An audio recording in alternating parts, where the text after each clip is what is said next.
স্বামীর কদর ছিল কদর। আজকে আমার সমাজে স্বামীর কদর করে না, যত বড় লোক তত বেকদর। গরিবের গুলা তো একটু কদর করে, আবার শুনলে তো উনি রাগ, এইখানের বড় লোকরা রাগ হয়ে যাবে, বইলা ফেলমু। না, কানে শোনা বলতেছি, কানে শোনা। দেখবেন যারা শ্রম পেশার মানুষ, ওরা সকালবেলা টিফিন কারি লইয়া দৌড়ায়, ঠিক না? সকাল সকাল দৌড়ায় না কি? এটা রানছে কোন সময়? শেষ রাত্রে রানছে, ঠিক না? হ্যাঁ, রান্দা টেন্দা গোছায়া দিছে, যাই ছিল শাক বাট, ঠিক না? হ্যাঁ, আবার বিকালে গেলে পানিটা আগেই ভরা রাখে, কেননা ছোট ছোট ঘর, ঠিক না? সম্মিলিতভাবে অনেকগুলো ফ্যামিলি থাকে, সময় মতো আসলো, পানি যদি না পাইলো তো বালতিটা আগেই ভরা রাখে, ঠিক না? হ্যাঁ, বাড়িতে গেলে পানিটা আগায় দেয়, তাড়াতাড়ি গোসলটা করে নাও, ঠিক না? সত্য তো? তারপরে ছেলে পেলেকে বলে তোরা একটু দূরে সর, তোর আব্বা অনেক খাইটা আসছে, একটু ঘুমা, কালকে যদি সুস্থ শরীর না হয় আর কাজে যেতে পারবে না, আমাদের সংসার চলবে না। তো ছেলে পেলেগুলাকে একটু দূরে সরায়া দেয়, স্বামীকে যত্নে ঘুম পড়ায়া দেয়, ঠিক না? তো একদিন আমি শুনতেছিলাম, আমি তো এরকম কনস্ট্রাকশনের শ্রমিকরাও যায়, ঠিক না? বিল্ডিং শিল্ডিং বানায় না যারা, তো এখন দুপুরে সবগুলা খাইতে বৈশা ওরা একটু গপসপ করে, কি করে? খাওয়ার ভিতরেই গল্প করে আর কি। অনেকগুলা থাকে না একটু হাসাই না স্বভাবে, একটা ছিল হাসানো স্বভাবের, ওইটার আবার একটা ওস্তাদ থাকে, ঠিক না? সুপারভাইজার, ঠিক না? তো সুপারভাইজারে বলতেছে, ওস্তাদ একটা কথা বলবো। কয় বল। আমি তখন ছোট, মাদ্রাসায় পড়তেছি, কানে কানে শুনতেছি, কিন্তু পাশেই দাঁড়ানো, ওরা মনে করছে দাড়ি দুড়ি তো ওঠে না আমার, মনে করছে বাচ্চা ছেলে, কই ফেলি, ওর সামনে বললেই বা কি? আমি যে এই পর্যন্ত আইনা স্টেজে শোনায় দিব, ওইটা তো আর ওরা জানে না যে আমি মনে রাখবো আবার স্টেজে শোনায় দিব। তো বলতেছে, উস্তাদ উস্তাদ, আমরা যার কাজ করি না, ওর বাপে তো ওরে শিক্ষিত বানায় একটা গাধা বানাইছে। কয় কেমনে? আপনি দেখেন না, ও খালি ব্যাগটা লইয়া ঘোরে, আসলে তো বাড়ির মালিক মনে হয় ওর স্ত্রী। ও খালি পিছে পিছে ঘোরে আর ব্যাগটা লইয়া ঘোরে, সব কাজ তো ম্যাডামই করে। ও একটা কিছু বলতে চাইলো 10টা ধমক দেয়, তুমি বেশি বুঝো, অথচ কামায় তো সাহেবে। এর চেয়ে তো আমরাই ভালো, ফজরের আগে ওইটা পাক করেও দিল, বাড়িতে গেলে পানিটাও গুছায় রাখবো, তাড়াতাড়ি গাও গোছল দিয়ে ঘুমটাও পড়ায় দিব, আবার সকালে উঠা পাক করে দিব। আমাগরেই তো ভালো। ও পড়ালেখা কি লো, বোর কথা ছাড়া উঠেও না, বসেও না। রাগ হয় না, আবার কেউ দূর দূর শুনলে আবার খবর আছে আমার। তো যে যত বেশি দুনিয়াতে আজকাল, ওরা সবচেয়ে বেশি দুঃখে আছে, দুঃখে। আমি বুঝানোর জন্য বলতেছি, এমনি না, বেশি কিছু তো ছিল না।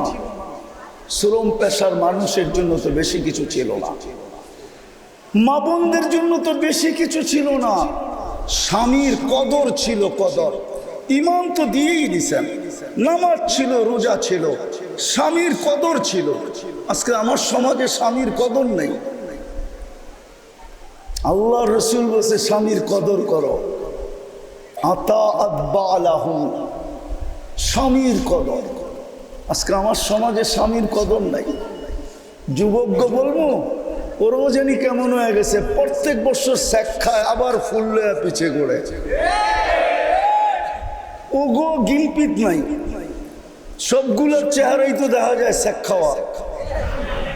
কোনোটায় 5 বার, কোনোটায় 10 বার, কোনোটায় 6 বার। আমি অলিও না আবার খালিও না, কিন্তু আমার চোখ তোমরা চিনো না, আমি খালি বক্তা না, আমি সোনা হাতে নিয়ে বলতে পারি এটার ভিতরে খাদ্য কতটুকু আছে, এটাই আমার ব্যবসা। এই চক্ষু বলতে পারে কোনটা হীরা কোনটা হীরা না। মেশিন যতই বলুক হীরা, আমার চোখ মেশিন ফেল আমার চোখের সামনে। বিদায় রাগ হয়েও না, আমি 103টা দেশ দেখছি, অভিজ্ঞতারও তো একটা আলো আছে। তো তোমাকে চেহারা দেখলে তো মনে হয় আমি বলতে পারি কোনটা কয়বার স্যাক খাইছে।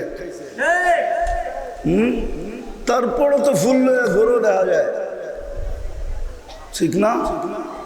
মনে হয় চামড়া মোটা হয়ে গেছে গাড়ি।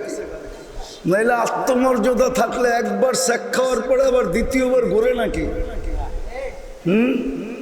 তো যেটা বুঝাইতেছিলাম যে বেশি তো আল্লাহ চাইলেন না, বেশি তো করার দরকার ছিল না। এই মজমার জন্য তো 3টাই যথেষ্ট ছিল।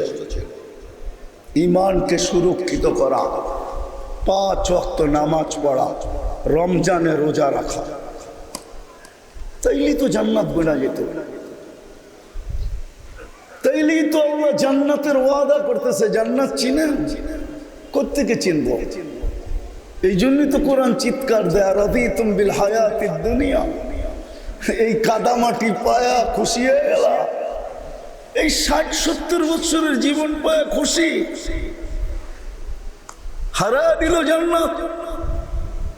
যার মাটি হবে জাফরানের, মুস্কার জাফরানের, যার সবচেয়ে ছোট বাড়ি হবে এই দুনিয়ার 10 গুণ সমান, যার বিল্ডিং হবে 1 ইট সোনার 1 ইট রূপার, যার তালার দূরত্ব হবে জমিন থেকে আকাশ পর্যন্ত, যার ফার্নিচার গুলো হবে 8 জিনিস দিয়া, হয়তো সোনা, না হয় রূপা, না হয় জবরজুদ, না হয় জমররুদ, না হয় ইয়াকত, না হয় মারজান, না হয় মুক্তা, না হয় হীরা। ফার্নিচার হবে এটা দিয়া। ডেলি 70 বার কাপড় চেঞ্জ করবে। এই দুনিয়ার কাপড় নূর থেকে সুতা বানাবে, ওটার থেকে গেরে বানাবে, ওটার থেকে কুদরত দিয়ে কাপড় বানাবে। কোনো বাবুর্চি না, কোনো দর্জি না, আল্লাহ কুদরত দিয়ে বানাবে কাপড়। জান্নাতে ব্যবহৃত কাপড় রাখার কোনো আলমারি নেই। পুরো ময়লা হইলে ধোয়ার কোনো ওয়াশিং মেশিন নাই। বাজ ভাঙতে দেরি, আরেক জোড়া চেঞ্জ হতে দেরি হবে না।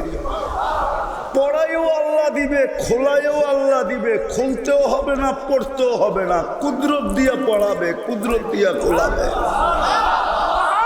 মা বোনরা ডেলি 70 বার লেহেঙ্গা চেঞ্জ করবে। হায় হায় হায়, যে লেহেঙ্গা নূরের সুতা দিয়া বানাবে, এই আলো না, আলো না, আলোর চেয়ে কোটি গুণ বেশি আলোকিত নূর। এই আলোর ভিতরে হিট আছে, হিট, গরম। নূরের ভিতরে কোনো হিট নাই, গরম নাই, কোনো ওয়েটও নাই। 3 কিলোমিটার ঘেরের কুচি থাকবে, কুচি। 3 কিলোমিটার ঘেরের কুচি থাকবে, কুচি লাগানো থাকবে লেহেঙ্গায়।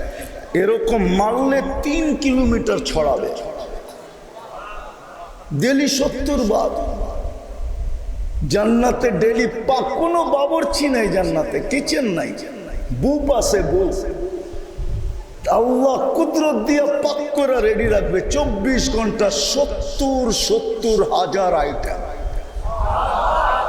প্রথম দিন যে 70,000 আইটেম খাবে, জীবনে আর ওই আইটেম কোনোদিন চোখে দেখবে না, ওর চেয়ে উত্তমটা দেখবে।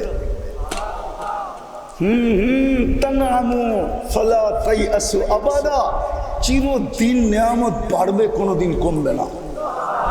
ওই জান্নাত। এই জন্য কথা শুরু ছিল, ভাবেন মউত কাল সকালও হতে পারে। আমি চিনি এরকম জায়গা।